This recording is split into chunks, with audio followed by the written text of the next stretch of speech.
Hello, sweethearts. This is Capcom, and it's licensed by Nintendo. Now you may be saying, Fresno, darling, haven't you done this shit before? And you would be correct. It does look a lot nicer than it did when I did it 4 years ago, but this is that game again, yes. Another little hoedown down in the demon village, as it were. That is correct. This is, whenever the hell it comes up, Super Ghouls Ghosts! Super Ghouls and Ghosts for the GBA.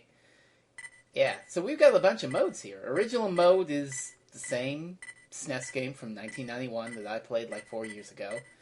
But we're not going to touch that. We're going to touch the Arrange mode, because it's new and exciting in lots of really cool ways. So let's jump on in. Look at the much nicer looking cutscene with a better graphics, because the Game Boy Advance had a 32-bit processor or something. I don't know. Who cares?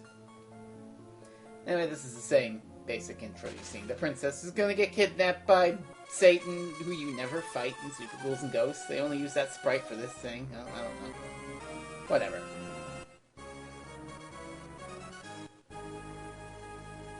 Now that looks different. Alright, well, we're on stage 1. It's the same basic stage, so I'm just going to beat that off screen, because if you want to see me beat it, go back to 2011 and watch me beat it. But one other thing that the game does is it has a save feature. You can save what armor you've got, what weapon you got, your lives, and all that stuff. It's really helpful, especially on this sort of thing. So I'm going to see you at the boss. So yeah, I decided to go with the knife. I usually use the bow. I think I used the bow in 2011, but for this, I'm going with the knife. It's an old, classic Ghosts and Goblins standby. I figure, why the hell not? And why, look, the first boss is already dead, so we did so well. We've got our gold armor, and that's important for Arrange mode's little trick, which is selectable levels. Now, these levels depend on what armor you finish the stage with. If you finish with, I think, steel or your underwear, you go to the blue path, which is just the same basic game from 1991, the original mode, as it were. If you have the gold armor, you can go to the red path, which is those same stages, but made harder, different enemy placement, yada yada yada yada yada, but it's the same basic stages. What we care about is the yellow path that you get with bronze or gold armor, because for all new levels, based on other levels from the Ghosts and Goblins series. So that's what I'm going to be showing off for you here. And we're going to start with the second stage. So here we go. Oh god. So this is the first remix stage. It is a straight riff on stage 2 of Ghouls and Ghosts for the arcade and Sega Mega Drive and Sega Master System. First time it's ever appeared on a Nintendo console, as far as I know. So that's pretty rad. This first section is straight from it, with these turtles. They're annoying. They were annoying in Ghouls and Ghosts, and they're annoying in Super Ghouls and Ghosts. It's Arrange mode. But at least the knife makes short work of them. So, the next gimmick the stage has is a bit interesting. Again, ripped straight from the game. You've got falling bridges and an ant lion that's gonna eat you if you fall there. And the ant lion's invincible, so don't fall. Just memorize where the things are. And watch out for these dragonflies. Fun fact, in Ghouls and Ghosts, you can shoot in 3 directions. In Super Ghouls and Ghosts, you can only shoot in 1, so that makes things a lot harder. Okay, here's where things get different from the other game. Because now we have this downhill descent in the sand with the turtles coming in. It can get tricky if you're not careful.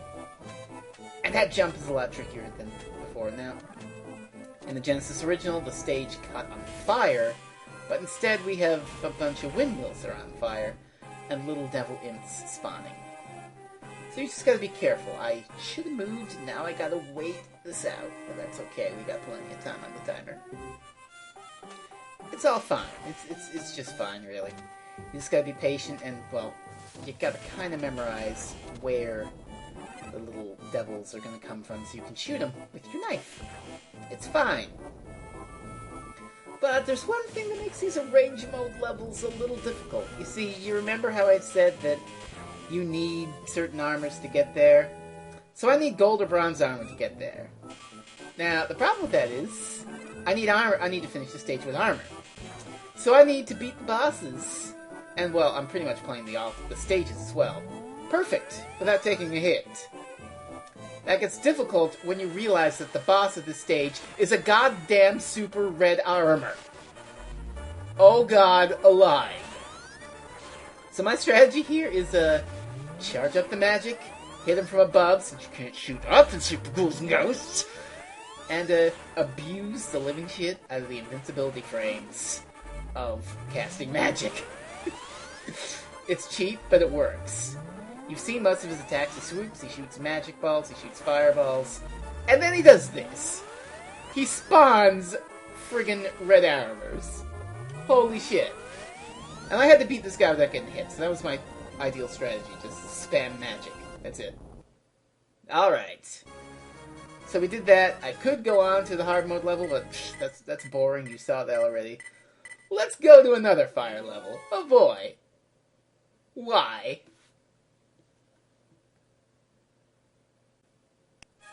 Hoo boy. This next level takes its cues from Stage 4 of the original Ghosts and Goblins, where you were in a cave and you had to ride on these skull platforms, although they looked more like eyeball platforms in the original game, but... I did do Ghosts and Goblins on Game Boy Color, if you're so inclined to look at that. The level wasn't so bad, but this one was a little trickier. There's a lot of platforming involved. It isn't just, oh, they move back and forth, but you've got these big bulbous things, and some of the platforms fall, and some of them move faster than others. It's interesting, especially with the double jump mechanics. I like this level, for the most part. It's pretty good. And it doesn't have a goddamn red armor as a boss. Seriously. In that Ghouls and Ghosts level, the boss was just a fire dog, and it wasn't so bad, but an armor? Are you kidding me? Come on. Anyway, that's all for the platforming. Here's a fun trick. You just kill the red armor off screen with magic. And this section is pretty much ripped from the second half of Stage 4, Fire Bridges. But in the NES game, it was just an extended fire bridge with some little devil imps spawning. But here, you got fire coming up, you got the bridges falling. It's a bit more complicated. I like that. I like the idea to take a twist on something that we know and love instead of just repeating it note for note. That's fine. It isn't really hard. All you gotta do is do a thing. Some of the bridge parts stick around and you can remember them, but really, I just gun it. And we're already at our boss. And he's straight out of Ghosts and Goblins too. It's the Dragon Boss. One of the, 4 bosses in that game. And he's back. He's really easy. He just comes towards you. He's not as erratic as his NES counterpart, so that's fine. Would have lost my armor there if it wasn't for the iframes. And he's done. There we go. Alright. We're gonna move on to the next level. And it's gonna be fun and great. And by fun and great, I mean it took me a lot of pain to do. But before we do that, next time, why don't you enjoy a failure reel? See you soon, kiddos!